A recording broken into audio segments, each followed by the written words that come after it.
and welcome to প্রতিযোগিতা। তোমাদের প্রস্তুতি কেমন চলছে? নিশ্চয়ই ভালোই চলছে। আজকে 29শে মার্চ 2026 আর আজকে টপ 5 কারেন্ট অ্যাফেয়ার্স যা কিনা তোমাদের আপকামিং যে কোনো কম্পিটিটিভ পরীক্ষার জন্য ভীষণ গুরুত্বপূর্ণ হতে চলেছে। তো চলো শুরু করা যাক। প্রথম পয়েন্ট আজকের হকি ইন্ডিয়ান অ্যাওয়ার্ড 2026।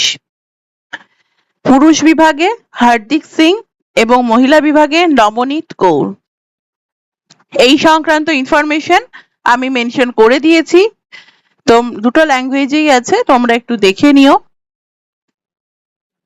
পরবর্তী নিউজটা major Dhyan Chand life time achievement অ্যাওয়ার্ডে ভূষিত হলেন 1980 সালের Olympic gold medalist Zafar Iqbal.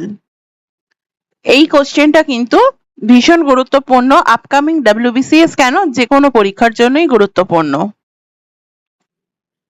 তৃতীয় পয়েন্ট, ভারতীয় সেনার হাতে এলো দেশীয় প্রযুক্তিতে তৈরি প্রহার লাইট মেশিন গান, তৈরি করেছে আদানি ডিফেন্স।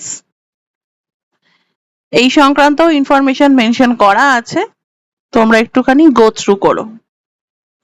3 নম্বর পয়েন্ট হলো আজকে নয়ডা ইন্টারন্যাশনাল এয়ারপোর্ট। এটি উত্তরপ্রদেশে অবস্থিত এবং ভারতের অন্যতম বৃহত্তম গ্রিনফিল্ড বিমানবন্দর। আজকে সর্বশেষ পয়েন্টটি মহাকাশ গবেষণার ইতিহাস থেকে, মহাকাশ গবেষণা ইতিহাস গড়ছে। লঞ্চ হতে চলেছে নাসার আর্টেমিস 2 মিশন। প্রথমবার চাঁদের কক্ষপথে যাচ্ছেন 4 জন মহাকাশচারী। এই সংক্রান্ত ইনফরমেশন আমি বোথ ল্যাঙ্গুয়েজেই মেনশন করে রেখেছি, দেখে নিও। আর তোমাদের প্রস্তুতি জোর কদমে চলতে থাকুক। দেখা হচ্ছে পরের ভিডিওতে। Thank you.